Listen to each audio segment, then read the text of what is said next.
we are not tired. Okay. Well, everybody's faces are looking bright and sunny, and it's actually interesting being here in Owerri.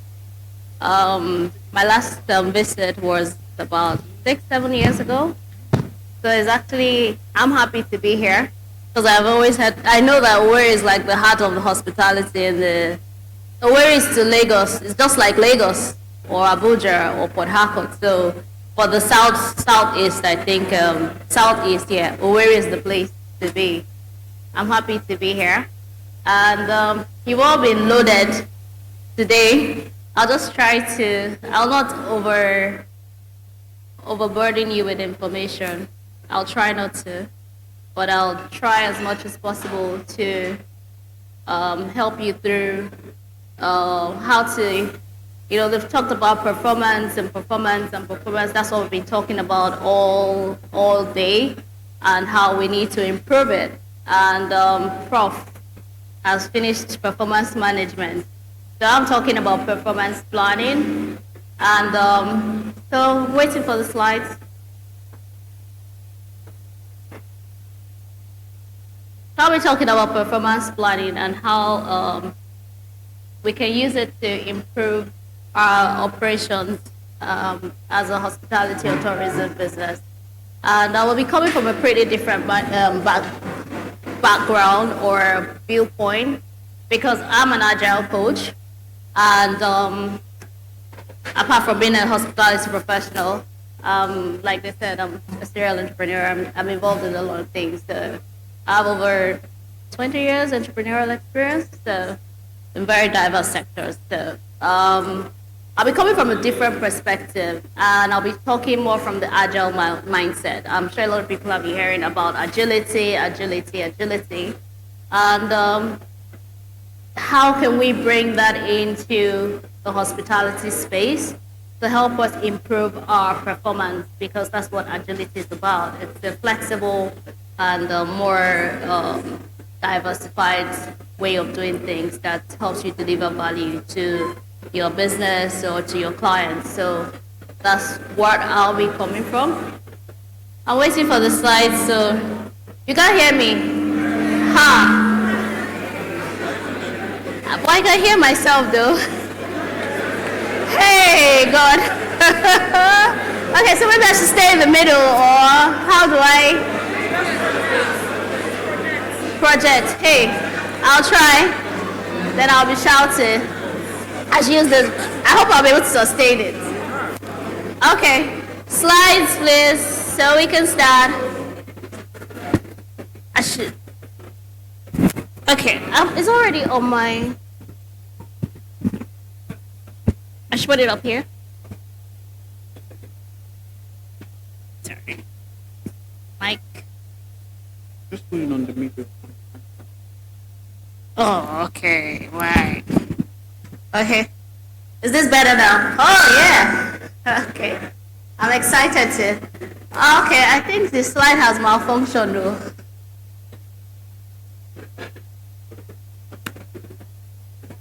Tech, guys.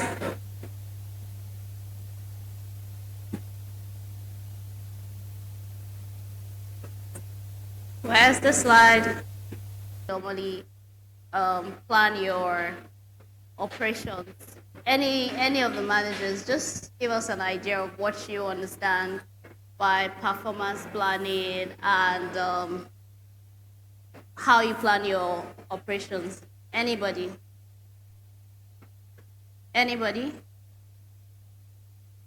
Nobody?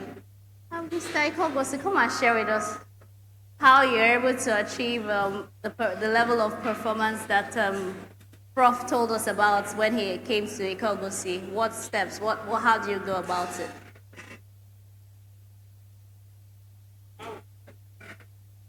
Yeah. Can we have a mic? Yeah. So from our perspective, what we did was to hire experienced leaders that trained the rank and file for us to be able to achieve. And we do simulations daily for different scenarios. When we took over, the resort was dead. Okay. So we had to hire the best hands in the industry, to train the rank and file. That's how we're able to attain that level of excellence. Okay, so can you explain what you mean by simulation? Okay, simulations is like if you have an experienced leader, he would have gone through different situations, different scenarios. So those scenarios, we play it out with staff, and it took us months for us to get staff trained to understand. Culture is very important to reorientate them to have a better value service culture. So that you can, even your body language matters. A guest can be talking to you and you're like this. So those kind of scenarios, those kind of training is what we put our staff through, and so far, and we'll continue to, training, we are relentless about training. Training is continuous. Yeah.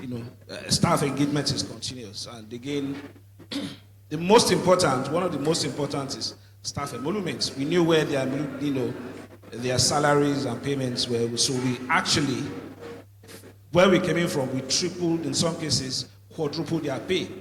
So it makes them excited, and it shows in their service delivery. So does anybody believe that cash is a good motivation for performance? Based on some environments, it is. No, I'm just asking generally. Anybody, have you had experience that cash is a factor for that motivates performance? Sorry? Someone wants to say something. Sorry? One of the factors. Okay. It depends on the location. Location. Okay. Somebody wants to add something to it there. Okay. So you can see the B. Cooper House is different. So I'm a management consultant. So I do trainings and facilitations. I believe. Go ahead. I believe financial motivation is one of the major factors to performance. Okay. Yes. So we'll discuss it as we go on.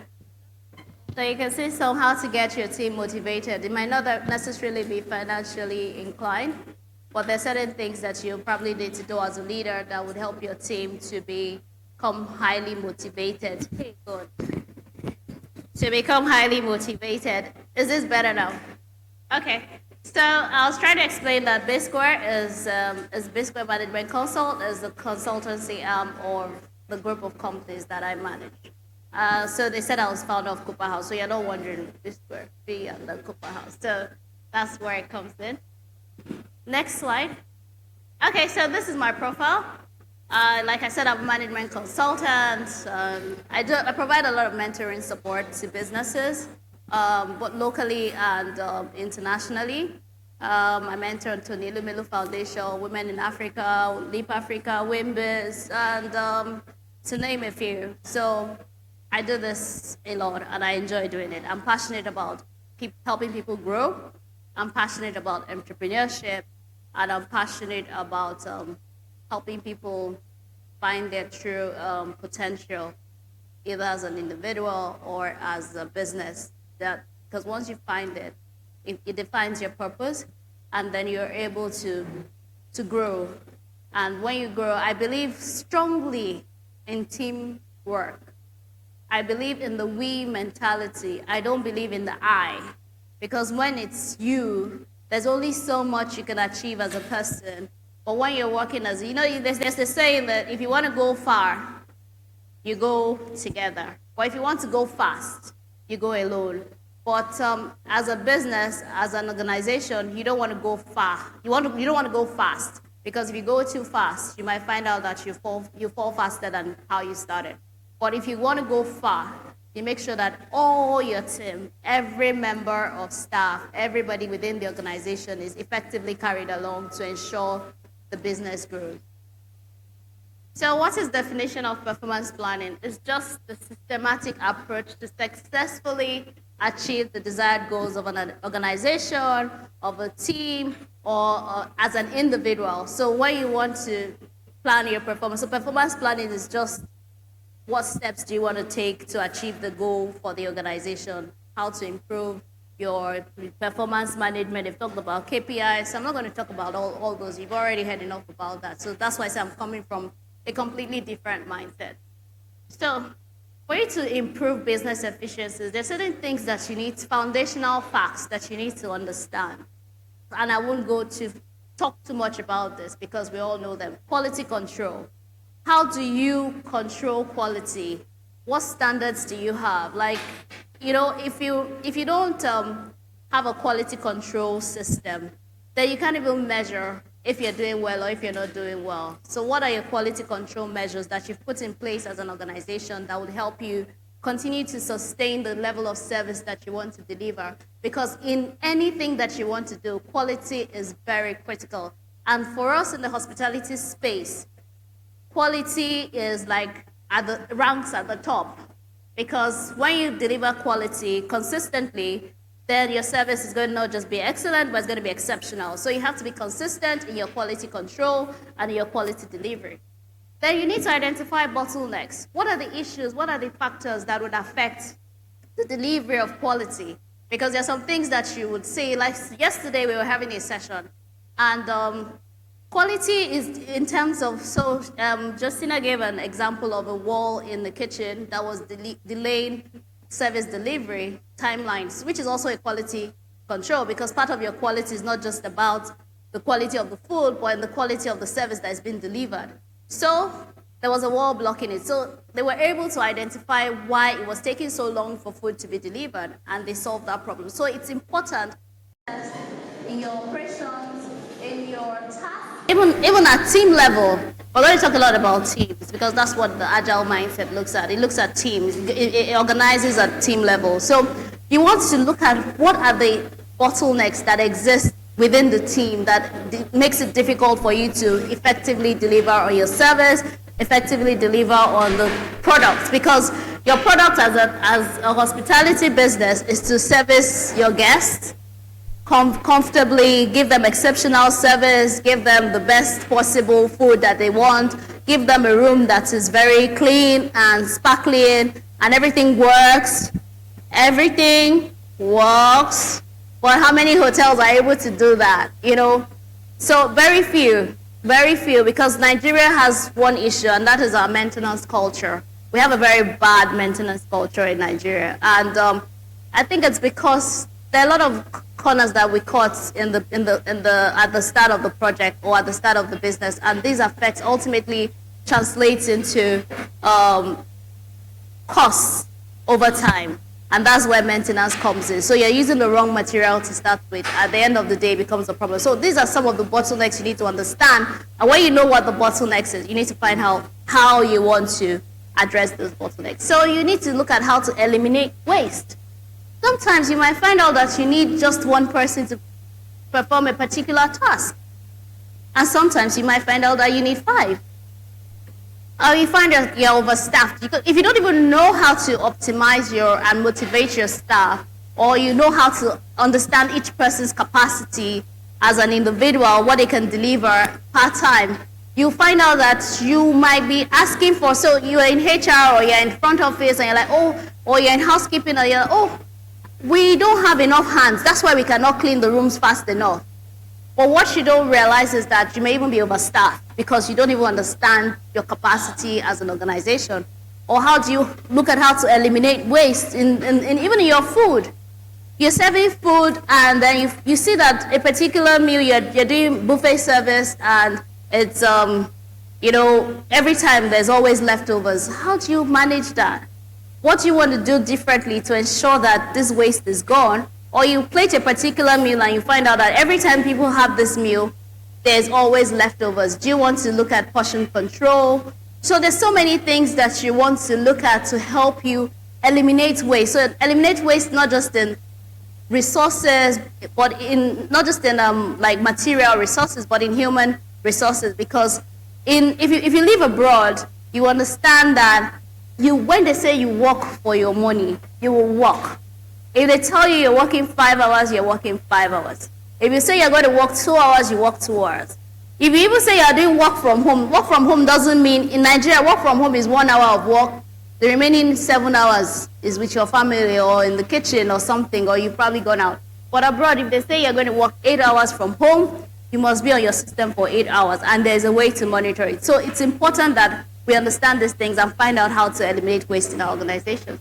Then you need to set SMART goals. I'm sure we all know about SMART goals. Has anybody not heard of SMART goals? Anybody here? So there's no need for me to go talking about SMART goals since we all know about SMART goals. So set SMART goals for your team. So as an organization, you need to have since we're all GMs here. So as a GM, you need to have a goal for each department. You have a global goal for your hotel or for your hospitality business and say, this is what the big picture. This is what I want us to achieve. I want us to be the number one in XYZ. I want us, something that is measurable, something that is achievable, and you know that you have the right team and you have the right resources to be able to achieve those. And if you don't, what are the things you need to put in place to enable you to achieve it? So you look at that big picture and say, okay, for me to achieve this, how does each department come into play? And when you look at departments like your managers, as a general manager, you have other managers under you, and then there's supervisors, and then you have the staff that are actually implementing the task. So you look at it at the broad picture, that, okay, so that's like almost looking at it at portfolio level, that, okay, this is what we want, broad picture. Then the product manager is kind of like your managers, that, okay, these are the things that I want from your department. These are the things I want from your department, from your department, from your department. So that manager now goes back and sits down and looks at how am I going to be able to achieve this? How am I going to be able to implement this? So they will now break it down to team level and say, okay, supervisors, these are the things that you need to do. If you want to do housekeeping, these are the steps you must take, these are the things you must do, and then keep monitoring and saying that it works. Then you need to create systems. I've already got into that. So you create systems and processes. So yesterday we talked about SOPs. Very few. How many hotels here have SOPs? How many? You see? It's not even up to 10% of hotels here have SOPs. So you need to have SOPs. We had talked about it yesterday at with the owners, business owners, and investors. Because the SOPs helps your people understand what the business is about. It helps them understand what they need to do at any given time. It helps them know that when I come to work in the morning, I need to go and remove my cloth, I need to change into the work clothes, I need to do this, I need to do that, I need to pick up my trolley, I need to check my rota for the day. This is what an SOP tells you. So even if somebody leaves today, it's easy to bring somebody else to replace that person because you have laid down rules. You find out that there's some GMs that work in brands and they're doing so well. This is like, oh my gosh, I don't know how this person is doing it. Then you bring that GM to your hotel, and then you find out that what's going on here? Is this the same high-performing GM that was in this hotel that I brought here? And he's not doing well. Why? Because he had SOPs. And SOP is actually supposed to be tailored to every single business and hotel. Because your SOP in A might not work with the SOP in B because your systems of operations might be different. So every SOP should be tailored to that particular establishment. Yes, you can pick information from different organizations, you can go online, you can download it, but at the end of the day, you have to own that SOP so that you understand the SOP. And it helps your team as well because now they understand what they're supposed to be doing and how they're supposed to deliver. Then you monitor and evaluate. Because if you do anything and you don't monitor, I think that's one of the biggest problems we have in Nigeria as a country, not just even at organizational level. Because we have so many processes, so many policies. Like now they're talking about palliative and everybody's like, oh, maybe what's going to happen with COVID, that they kept the palliative. But what are the monitoring and evaluation measures being put in place? Who is monitoring? Are there KPIs? Are there baseline assessments? Do you do baseline assessments? Do you do a needs analysis? What form of assessment are you doing? How are you now monitoring the effectiveness of what you have planned to do or what you're currently implementing? So you might decide that, oh, we want to change our system to automated. We want it to be 22nd century, like Mr. Dr. Hinder said earlier, 22nd century where the guest walks in and say hello. And then you find out that you might feel that it's going to give you a wow factor, but your guests, all of a sudden, you notice that there's a decline in your occupancy, where you are expecting that it should actually increase. But you're not monitoring, you're not evaluating, you're not finding out guest feedback that do they like it? Are they comfortable with that system? What if your guests are not even tech savvy and they don't even understand how to operate the system? And then you're excluding them from enjoying the service, the value of that service. So are you in the right location? Are you in the right place to be able to implement those changes? So it's important to monitor and evaluate, because if you don't monitor, if you don't evaluate, then you can't even measure your performance. You can't tell if you're doing the right thing or if you're not, and then know when to change and when to review your processes. So I'm going to go into business improvement process. So we're getting slightly into the agile system. For you to be able to improve your business process, the first thing is collaboration. You need to be able to ensure effective communication. And effective communication requires it requires someone having a listening ear, knowing how to listen, knowing how to address people, knowing how to give feedback, knowing how to receive feedback. It's important, because there's some things. I remember when I went for the We Are mentoring program in France, and they asked the question. So there's this, they gave us a scenario. The guy, so it's how to give feedback. So different people have different ways of receiving feedback.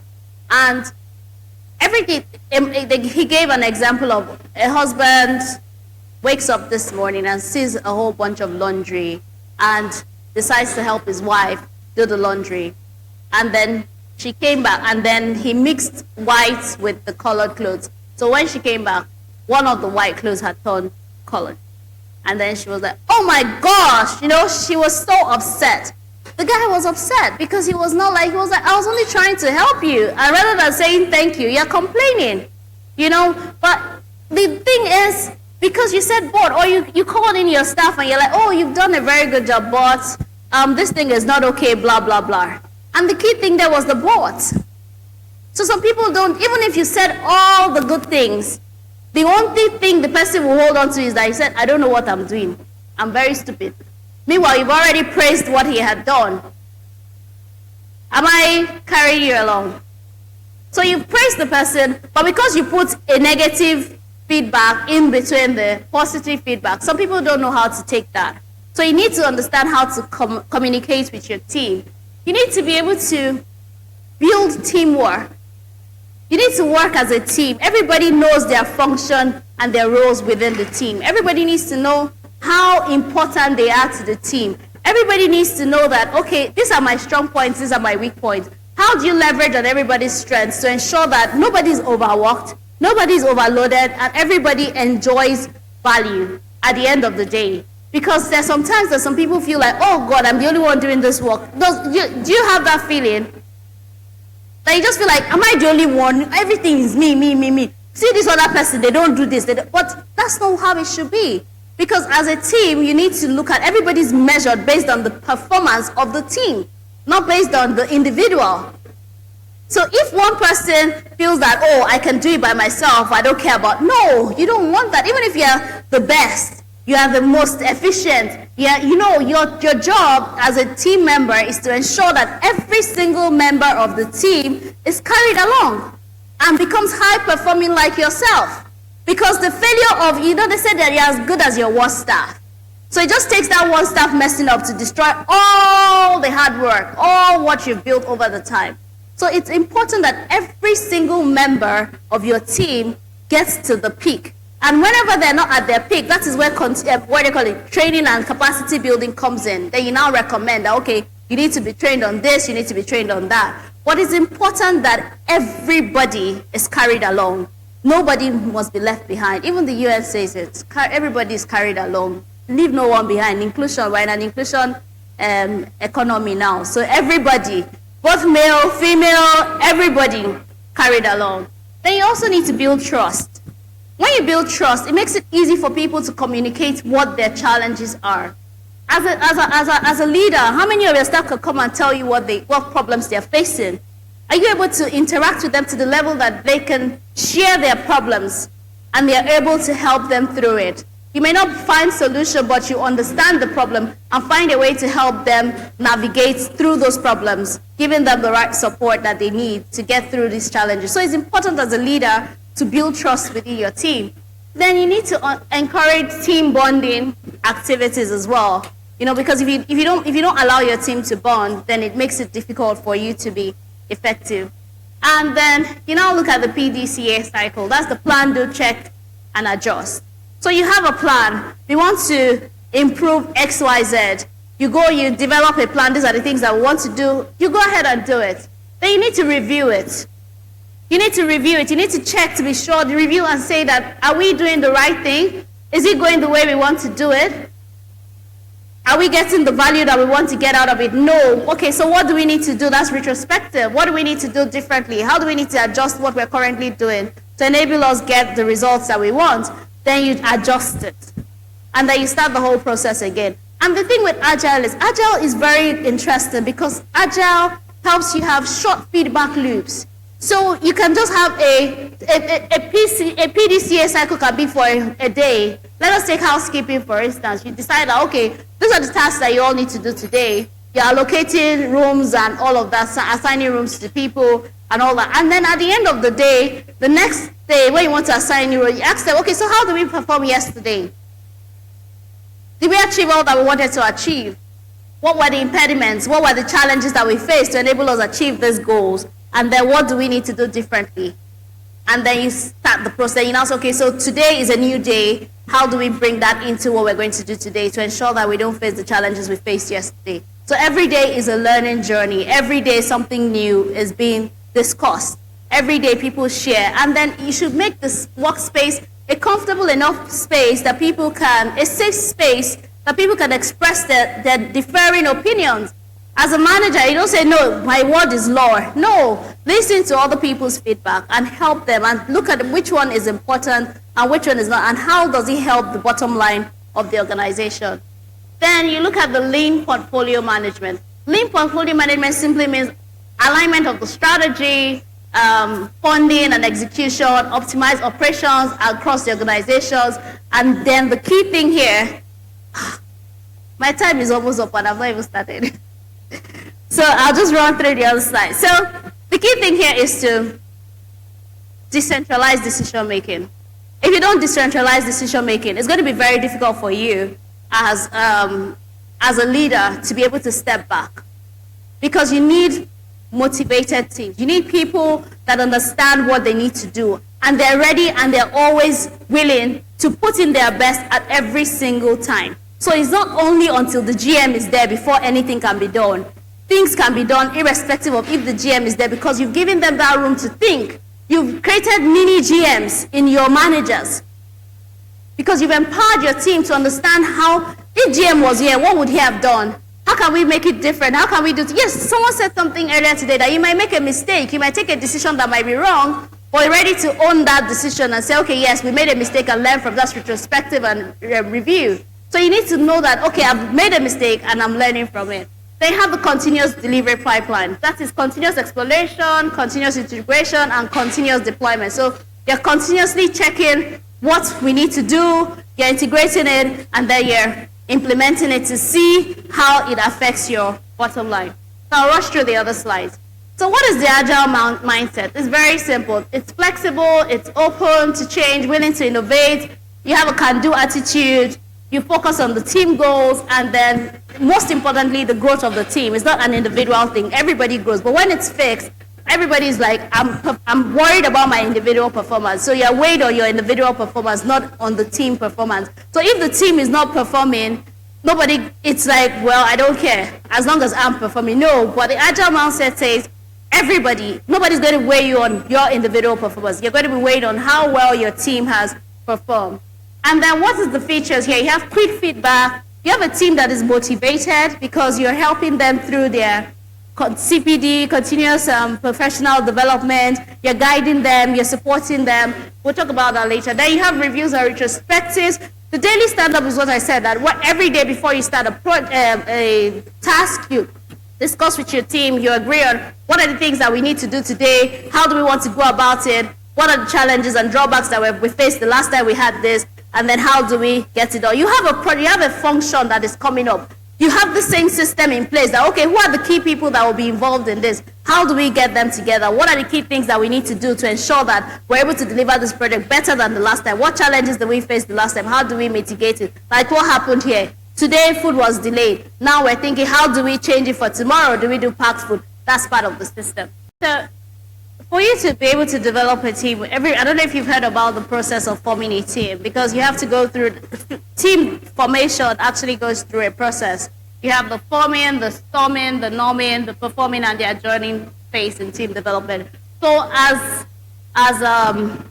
a leader, you need to understand this, so that when you're organizing yourself into teams, when you're organizing your staff into teams, you know that these are the basic things that you're supposed to expect. When it's the forming stage, you're going to define the goals, the objectives, whatever it needs to be done, give responsibilities, delegate responsibilities, and all of that. The storming, there's going to be a lot of conflict, because this one is saying, no, it's not my job, no, it's my job, because at that stage, people don't really understand their roles.